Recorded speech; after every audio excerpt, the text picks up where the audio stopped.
जय माता दी। हैशटैग भक्ति पूजा। वेलकम बैक टू भक्ति पूजा। आज हम कथा करेंगे देव उठनी एकादशी की। कार्तिक मास के शुक्ल पक्ष की एकादशी तिथि को देव उठनी एकादशी के नाम से जाना जाता है। इस दिन भगवान विष्णु और माँ लक्ष्मी की पूजा की जाती है। इस दिन को विष्णु को जागने के लिए कहा जाता है। इसके अलावा इस दिन भक्त सुबह जल्दी उठते हैं, नए या साफ वस्त्र पहनते हैं, फिर भगवान विष्णु का व्रत करते हैं।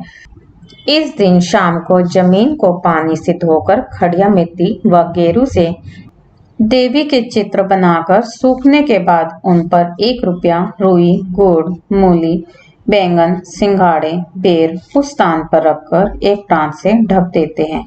रात्रि में प्रांत बजाकर देव उठने के गीत या बादवा गाते हैं। बादवा गाने के बाद दीपक से प्रांत में बनी काजल सभी लगाते हैं। शेष काजल उठाकर रख लेते हैं।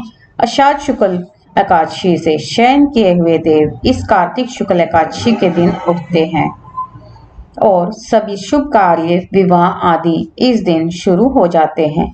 यह पूजा उसी स्थान पर करते हैं जहां होली, दिवाली इत्यादि की पूजा करते हैं। कुछ स्त्रियां इस एकादशी के दिन तुलसी और शालिग्राम के विवाह का भी आयोजन करती हैं। तुलसी शालिग्राम विवाह पूरी धूमधाम से उसी प्रकार किया जाता है जिस प्रकार सामान्य विवाह। शास्त्रों में ऐसी मान्यता है कि जिन दंपतियों के कन्या नहीं होती है वे तुलसी विवाह करके कन्यादान का पुण्य प्राप्त कर सकते हैं। तो फ्रेंड्स, जिन जिन लोगों ने तुलसी विवाह किया है, इस चीज का पुण्य लिया है, कन्यादान का पुण्य लिया है, तो कमेंट बॉक्स में जय हो तुलसी माता की जरूर लिखना और अपने अपने एक्सपीरियंस हमारे साथ कमेंट बॉक्स में शेयर करना। एकादशी के व्रत में अन्न ग्रहण नहीं किया जाता है और इसमें सिर्फ एक समय फलाहार लेने का प्रावधान बनाया गया है। एकादशी का व्रत करने वाले को इस दिन अनाज के साथ नमक, लाल मिर्च और दूसरे मसाले नहीं खाने चाहिए। इस दिन व्रत करने वाले को दूध, दही, फल, दूध से बनी मिठाइयों, घी, कुट्टू और सिंघाड़े के आटे से बने व्यंजन ग्रहण करने चाहिए। इसके साथ ही द्वादशी तिथि को व्रत का पारण करने के साथ एक व्यक्ति के लिए एक समय की भोजन सामग्री यानी सीधा दान भी करना चाहिए। देव उठने एकादशी की कथा। एक राजा के राज्य में सभी लोग एकादशी का व्रत रखते थे। प्रजा तथा नौकर चाकरों से लेकर पशुओं तक को एकादशी के दिन अन्न नहीं दिया जाता था। एक दिन किसी दूसरे राज्य का एक व्यक्ति राजा के पास आकर बोला, महाराज कृपा करके मुझे नौकरी पर रख ले।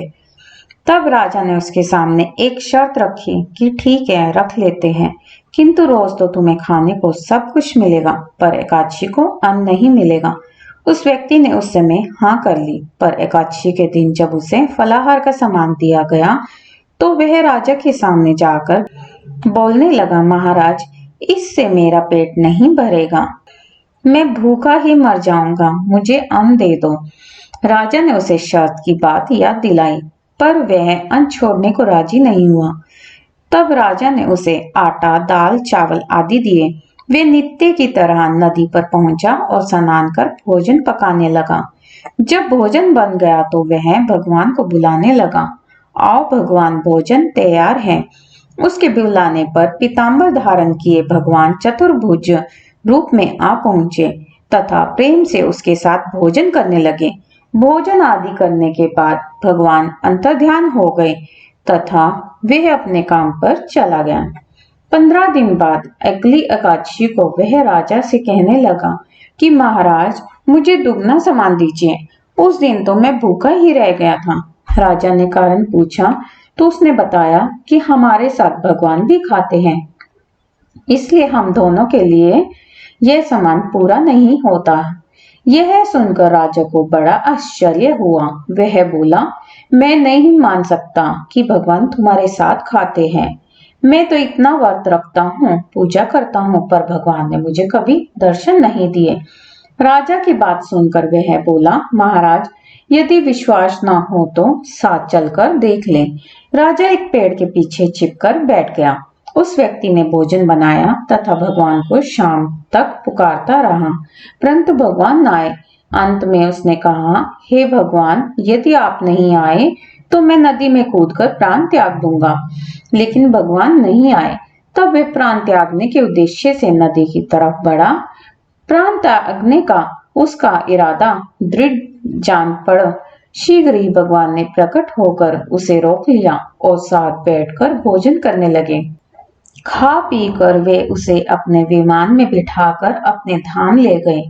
यह देख राजा ने सोचा कि व्रत उपवास से तब तक कोई फायदा नहीं होता जब तक मन शुद्ध ना हो। इससे राजा को ज्ञान मिला। वह भी मन से व्रत उपवास करने लगा और अंत में स्वर्ग को प्राप्त हुआ। जय हो विष्णु भगवान जी की, जय हो देवउठनी एकादशी की, जय हो तुलसी मैया की। तो फ्रेंड्स, अगर आपका भी कुछ ऐसा एक्सपीरियंस रहा हो तो कमेंट बॉक्स में हमें अपना एक्सपीरियंस जरूर शेयर करें। हमारे चैनल को लाइक, शेयर एंड सब्सक्राइब करना ना भूलें। कमेंट बॉक्स में जय माता दी जरूर लिखें। #भक्ति पूजा जय माता दी। Bye bye.